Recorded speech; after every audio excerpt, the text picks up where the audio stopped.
सर्वांना नमस्कार। आज प्रभाग क्रमांक 20 मध्ये डॉक्टर बाबासाहेब आंबेडकर विचार मंचच्या वतीने प्लास्टिक मुक्त तसेच कचरा मुक्त अभियान राबवण्यात येत आहे।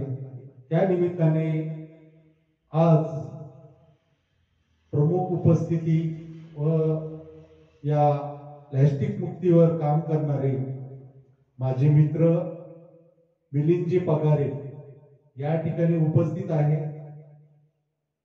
तुम्हाला या प्लास्टिक मुळे काय त्रास होतो, प्रदूषण होतं, यावर सर्व माहिती त्यांनी अनेक वेळा बाहेर संपूर्ण भारतभर काम केलेलं आहे।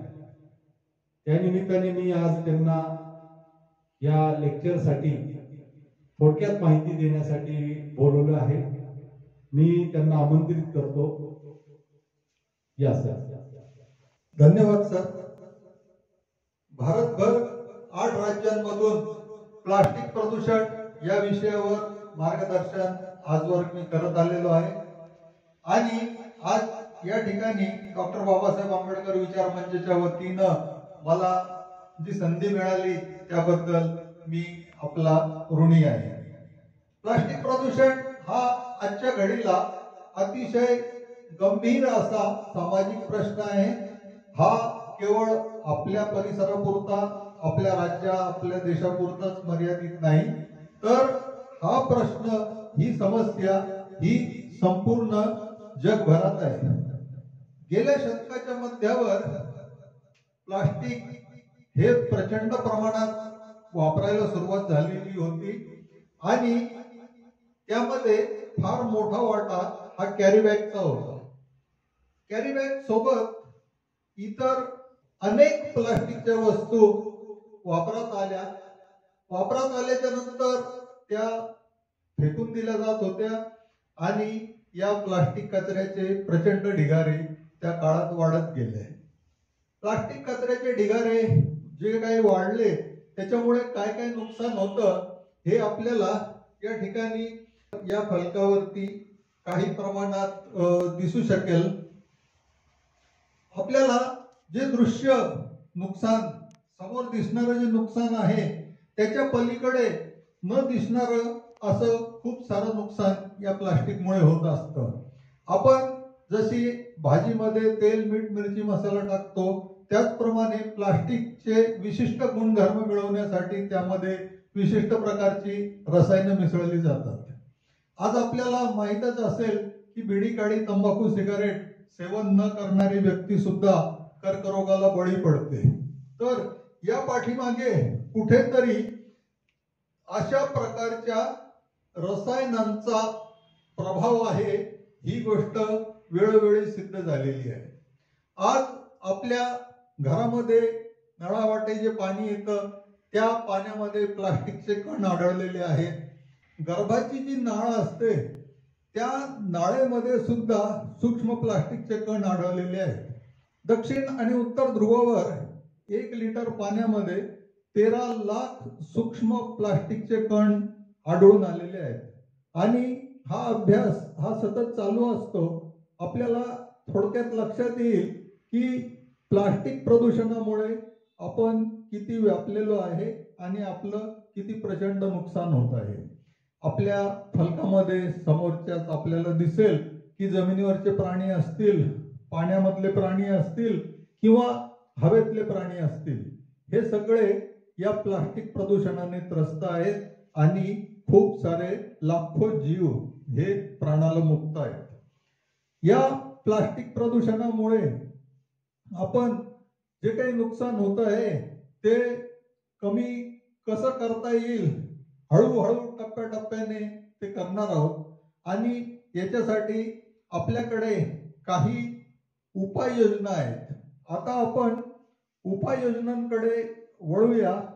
उपाययोजनांसाठी आपण रिफ्यूज, रिड्यूस, रियूज आणि रिसायकल हे पर्याय वापरणार आहोत। सगळ्यात पहिली उपाययोजना आहे ती म्हणजे रिफ्यूज। रिफ्यूज म्हणजे नकार देणे। आपल्याला नकार कशाला द्यायचा आहे, तर आपल्याला नकार द्यायचा आहे सिंगल यूज प्लास्टिकला. जे प्लास्टिक आपण काही सेकंद वापरतो, काही मिनिट वापरतो, काही तास वापरतो आणि फेकून देतो. हे जे सिंगल यूज प्लास्टिक आहे हे आज कचऱ्यामध्ये फार मोठ्या प्रमाणावर असतं. आपण एक यादी करायची सिंगल यूज प्लास्टिकची, आपल्या नेहमीच्या वापरात असणाऱ्या सिंगल यूज प्लास्टिकची एक यादी केली. समजा त्यामध्ये 10 वस्तू असतील तर आपण एक वस्तूवरती कट मारायचा आहे. 9 वस्तू राहिल्या, पुन्हा आपण एक एक एक एक एक एक वस्तू कट कट कट कमी कमी करत पुढे जायचं आहे आणि आपण या सिंगल यूज प्लास्टिक पासून मुक्ती मिळवणार आहोत. कारण हा जो आजचा आपला फार मोठा शत्रू ज्याला म्हणू आपण, तर याच्यामधून आपल्याला जर सुटका पाहिजे तर सिंगल यूज प्लास्टिक नकार देणं ही फार महत्वाची गोष्ट आहे. रिफ्यूज नंतर दुसरा जो उपाय आहे, अतिशय प्रभावी असा उपाय, तो आहे रिड्यूस. रिड्यूस म्हणजे कमी करणे. प्लास्टिकचा वापर आपल्या आयुष्यातून, आपल्या जीवनातून कमी करायचा आहे. त्याचा कचरा कमी होईल, त्याचे दुष्परिणाम सुद्धा कमी होतील. रिड्यूस नंतर त्याच्या पुढचा जो उपाय आहे तो आहे रियूज. आपल्या दैनंदिन जीवनात ज्या वस्तू प्लास्टिकच्या आहेत, ज्या आपण नेहमी वापरतो, त्याचा रियूज म्हणजे पुन्हा पुन्हा वापर करायचा आहे. पुन्हा पुन्हा म्हणजे जर एखादी वस्तू असेल, आता समजा ब्रश आहे, आपला टूथब्रश आपण किती काही दिवस वापरतो, 2 महिने 3 महिने, प्रत्येकाच्या आवडीनुसार किंवा गरजेनुसार त्याचा वापर होत असतो. आपल्या वापरामध्ये अन्य प्लास्टिकच्या वस्तूही असतात. आता समजा ही खुर्ची आहे किंवा आंघोळीची बाटली आहे, आंघोळीचा मग आहे, तर या ज्या वस्तू आहेत या वस्तू आपण पुन्हा पुन्हा वापरणार आहोत, रियूज. या पुन्हा पुन्हा किती दिवस वापरायच्या? या पुन्हा पुन्हा खराब होईपर्यंत, निकामी होईपर्यंत वापरायच्या आहेत. आणि निकामी झाल्याच्या नंतर आपण पुढचा उपाय जो आहे रिसायकल, रिसायकल या चौथ्या उपायाकडे वळणार आहोत. आता आपल्याकडे असलेली प्लास्टिकची वस्तू पुन्हा पुन्हा वापर करून निकामी झालेली आहे, तर ही निकामी झालेली वस्तू कचऱ्यात टाकून न देता, कुठेही फेकून न देता, तिच्यापासून कामाची दुसरी वस्तू कशी बनवायची याचा आपण विचार करणार आहोत. आणि हे जे 4 उपाय आपण अंमलात आणले तर प्लास्टिक प्रदूषणाला, प्लास्टिक कचऱ्याला आपण बऱ्यापैकी म्हणजे फार मोठ्या प्रमाणावर आळा घालू शकतो. आता आपण एक प्रात्यक्षिक बघूया. आपल्याकडे सुका आणि पातळ असा बराचसा प्लास्टिकचा कचरा असतो. उदाहरणार्थ चॉकलेट बिस्किटचे रॅपर आहेत, त्यानंतर किराणा माल आपल्या घरी येतो आणि खूप सारं प्लास्टिक त्याच्यामध्ये आपल्याला कचऱ्यामध्ये दिसतं.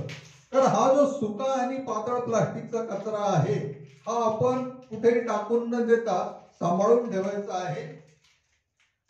असा आपण तो सांभाळून ठेवू आणि